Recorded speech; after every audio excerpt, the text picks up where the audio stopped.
Hey YouTube, Sergeant Savinelli, smoking a Savinelli saxophone with some Peter Heinrich's Dark Strong. It's a Virginia and dark-fired Kentucky Burley. Great stuff. Enjoying it with a cup of Earl Grey tea. Brewed strong, of course.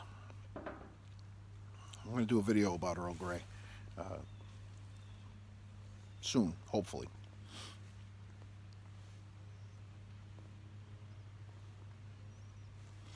So, I was going through some old boxes and I came across an old photo album. You know, real photo album. No digital, no, not, these actually had pictures in them, and it's pretty cool.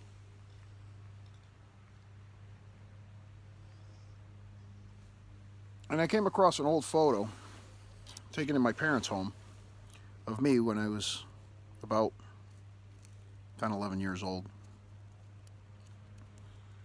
And I noticed in the background, hanging on the wall between the kitchen and the living room, was an old rotary dial phone mounted right to the wall. Had a cord on it about that long. And it was pink. Now, that reminded me of an old story. Quite fond memory. Fond now, not so much then. Now, I grew up in the 70's to Italian immigrant parents. They came over here from Italy in 1951.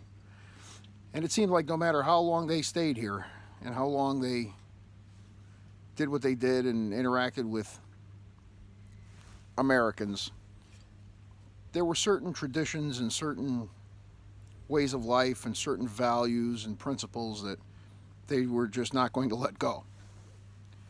This is one of those stories.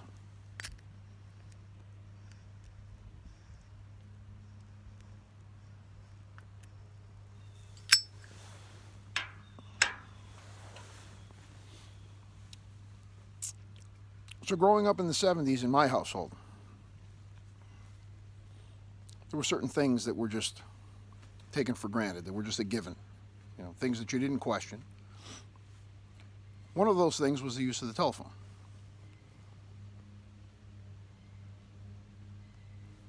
Now, my mother had dinner on the table every night at 6 o'clock.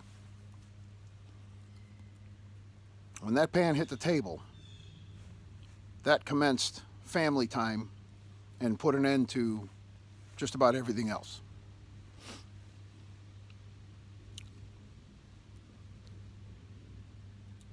If the phone rang anytime after 7 o'clock, the person on the other end of that phone had better be calling to tell us that somebody just died. My father didn't believe in making phone calls or accepting phone calls anytime after 7 o'clock. That was sacred time. So this one particular night, oh, and just to give you that further background there, the only person that had a high enough level of security clearance to answer the telephone after 7 o'clock at night was my father. So one particular night, the phone rings. It's about 7:30.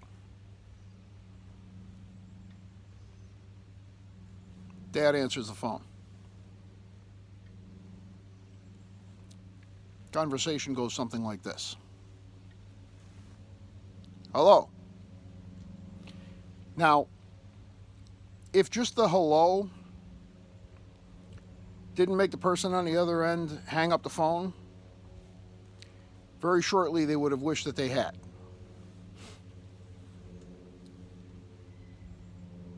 Hello. Who's this? Do you know what time it is? What kind of an animal calls people at this hour of the night? Where are your parents? Let me speak to your father. What do you mean your father's not home? What kind of a father is not home at this hour of the night?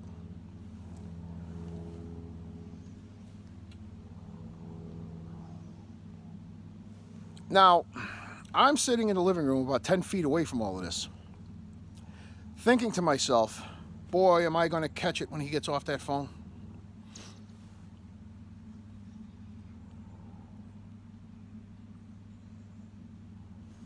Turns out on the other end of that phone was a kid that I went to school with.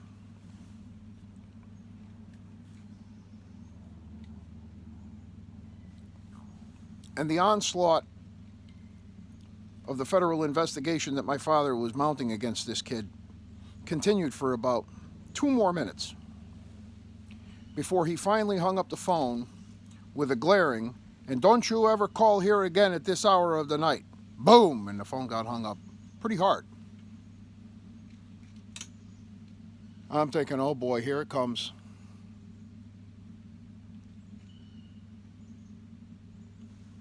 I was right.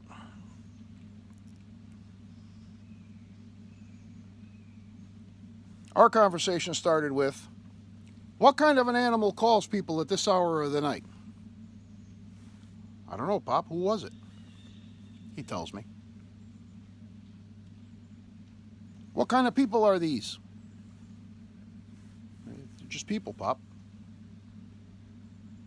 Those kind of people are no good people. Call people at this hour of the night. I'm trying to figure out how to make myself small enough to fit under the couch. So Pop goes on with his tirade for about another 10 minutes.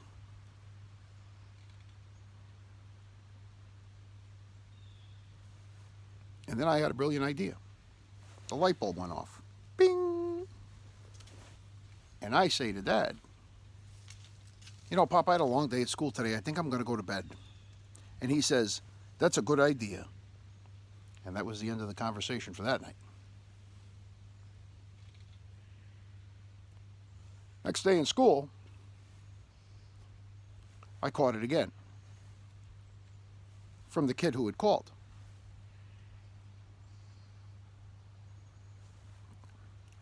What the hell's the matter with your father? What planet does he come from?